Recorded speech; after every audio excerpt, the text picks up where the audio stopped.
जय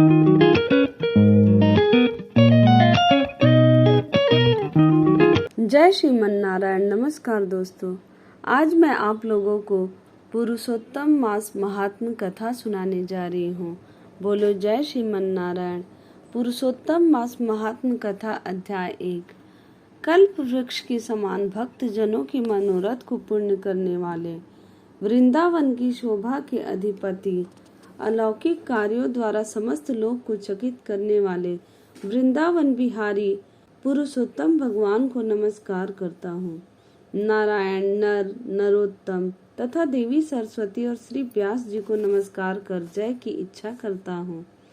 यज्ञ करने की इच्छा से परम पवित्र नैमिषारण्य में आगे कहे गए बहुत से मुनि आए, जैसे असित, देवल, पैल, सुमंतु, पिपलायन, सुमति, कश्यप, जाबाली, भृगु, अंगिरा, वामदेव, सुतीक्ष्ण, शरभंग, पर्वत, अपस्तंभ, मांडव्य, अगस्त्य, कात्यायन, रथितर, ऋभु, कपिल, रभ्य, गौतम, मुग्दल, कौशिक, गालव, क्रतु, अत्रि, बभ्रु, त्रित, शक्ति, बधु, बौधायन, वसु, कौंडिन्य, पृथु, हारीत, ध्रुम, शंकु, संकृति, शनि, विभांडक, पंख, गर्ग, कणाद, जमदग्नि, भारद्वाज, धूमप, मौन, भार्गव, कर्कश, शौनक तथा महातपस्वी शतानंद, विशाल, वृद्ध, विष्णु, जर्जर, जय, जंगम, पार, पाशधर, पूर, महाकाय, जैमिनी, महाग्रीव, महाबाहु, महोदर, महाबल, उद्वालक, महासेन, आर्त, आमलक, प्रिय, ऊर्ध्वबाहु, ऊर्ध्वपाद, एकपाद, दुर्धर, उग्रशील, जलाशी, पिंगल, अत्रि, ऋभु, शांडीर, करुण, काल, कैवल्य, कलाधर, श्वेतबाहु, रोमपाद, कद्रु, कलाग्नि, रुद्रग, श्वेतास्वर, आद्य, शरभंग, पृथुश्रवस आदि। शिष्यों के सहित ये सब ऋषि अंगों के सहित वेदों को जानने वाले, ब्रह्मनिष्ठ, संसार की भलाई तथा परोपकार करने वाले, दूसरों के हित में सर्वदा तत्पर, श्रौत, स्मार्थ, कर्म करने वाले, नैमिषारण्य में आकर यज्ञ करने को तत्पर हुए। इधर तीर्थ यात्रा की इच्छा से सूत जी अपने आश्रम से निकले और पृथ्वी का भ्रमण करते हुए उन्होंने नैमिषारण्य में आकर शिष्यों के सहित समस्त मुनियों को देखा। संसार समुद्र से पार करने वाले उन ऋषियों को नमस्कार करने के लिए पहले से जहाँ वे इकट्ठे थे वहीं प्रसन्नचित्त सूत जी भी जा पहुँचे। इसके अनंतर पेड़ की लाल छाल को धारण करने वाले प्रसन्न मुख, शांत, परमार्थ विशारद, समग्र गुणों से युक्त, संपूर्ण आनंदों से परिपूर्ण, ऊर्ध्व पुंड्रधारी, राम नाम मुद्रा से युक्त, गोपी चंदन मृतिका से दिव्य, शंख चक्र की छापा लगाए, तुलसी की माला से शोभित, जटा मुकुट से भूषित, समस्त आपत्तियों से रक्षा करने वाले, अलौकिक चमत्कार को दिखाने वाले, भगवान के परम मंत्र को जपते हुए समस्त शास्त्रों के सार को जानने वाले, संपूर्ण प्राणियों के हित में संलग्न, जितेंद्रिय तथा क्रोध को जीते हुए जीवन मुक्त, जगत गुरु श्री व्यास जी की तरह, उन्हीं की तरह निस्पृह आदि गुणों से युक्त, उनको देख उस नैमिषारण्य में रहने वाले समस्त महर्षि गण सहसा उठ खड़े हुए। विविध प्रकार की विचित्र कथाओं को सुनने की इच्छा प्रकट करने लगे। तब नम्र स्वभाव सूत जी प्रसन्न होकर सब ऋषियों को हाथ जोड़कर बारंबार दंडवत प्रणाम करने लगे। ऋषि लोग बोले, हे सूत जी, आप चिरंजीवी तथा भगवत भक्त हो। हम लोगों ने आपके योग्य सुंदर आसन लगाया है। हे महाभाग, आप थके हैं, यहाँ बैठ जाइए। ऐसा सब ब्राह्मणों ने कहा। इस प्रकार बैठने के लिए कहकर जब सब तपस्वी और समस्त जनता बैठ गई, तब विनय पूर्वक तपोवृद्ध समस्त मुनियों से बैठने की अनुमति लेकर प्रसन्न होकर आसन पर सूत जी बैठ गए।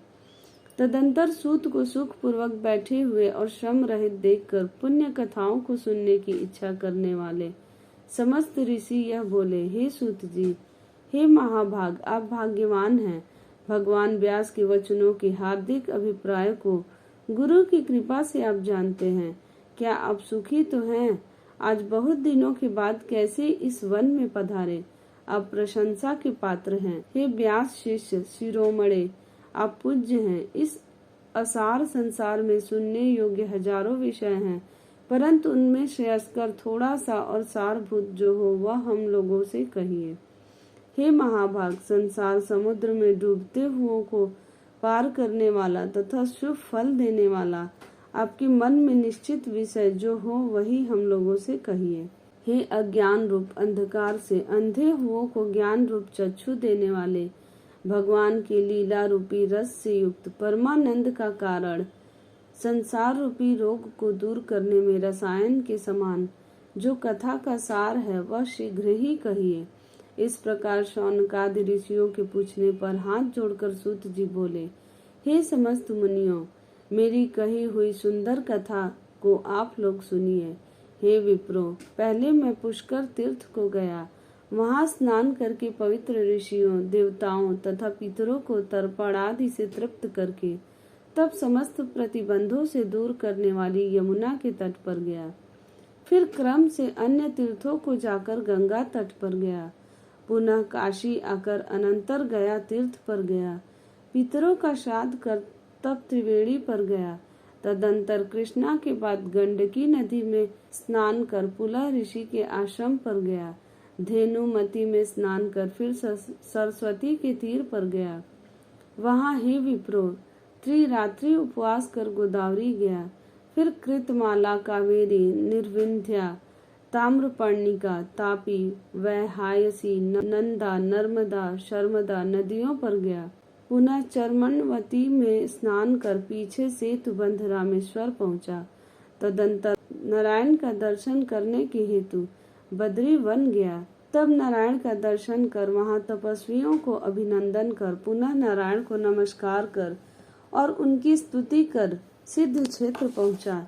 इस प्रकार बहुत से तीर्थों में घूमता हुआ कुरु देश तथा जांगर देश में घूमता घूमता फिर हस्तिनापुर में गया।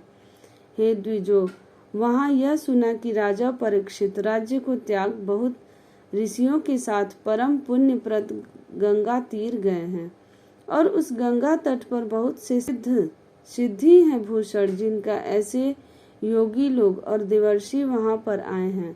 उसमें कोई निराहार, कोई वायु भक्षण कर, कोई जल पीकर, कोई पत्ते खाकर, कोई श्वास ही को आहार कर, कोई फलाहार कर और कोई फेन का आहार कर रहते हैं।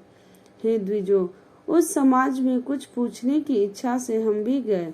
वहाँ ब्रह्म स्वरूप भगवान महामुनि व्यास के पुत्र, बड़े तेज वाले, बड़े प्रतापी श्री कृष्ण के चरण कमलों को मन से धारण किए हुए श्री सुखदेव जी आए। उन 16 वर्ष के योगी राज शंख की तरह कंठ वाले, बड़े लंबे चिकने बालों से घिरे हुए मुख वाले, बड़ी पुष्ट कंधों से संधि वाले, चमकती हुई कांति वाले, अवधूत रूप वाले, ब्रह्म रूप थूकते हुए लड़कों से घिरे हुए, मच्छिकाओं से जैसे मस्त हस्ती घिरा रहता है, उसी प्रकार धूल हाथ में ली हुई स्त्रियों से घिरे हुए, सर्वांग धूल रमाए महामुनि सुखदेव को देखकर सब मुनि प्रसन्नता पूर्वक हाथ जोड़कर सहसा उठकर खड़े हो गए। इस प्रकार महामुनियों द्वारा सत्कृत भगवान शुक को देखकर पश्चाताप करती पछताती हुई स्त्रियां और साथ के बालक जो उनको चिढ़ा रहे थे दूर ही खड़े रह गए और भगवान शुक को प्रणाम करके अपने अपने घरों की ओर चले गए। इधर मुनि लोगों ने सुखदेव के लिए बड़ा ऊंचा और उत्तम आसन बिछाया। उस आसन पर बैठे हुए भगवान सुखदेव को कमल की कर्णिका को जैसे कमल के पत्ते घेरे रहते हैं, उसी प्रकार मुनि लोग उनको घेर कर बैठ गए।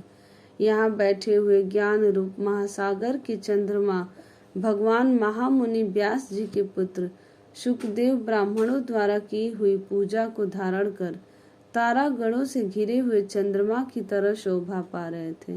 बोलो जय श्रीमन नारायण। इसके आगे की कथा मैं पुरुषोत्तम मास महात्म कथा अध्याय 2 में सुनाऊंगी, इसलिए आप लोग मेरे वीडियो को लाइक और सब्सक्राइब करना ना भूलें और ऐसे ही पूरी कथा सुनने के लिए मेरे वीडियो को जरूर सब्सक्राइब कर लें।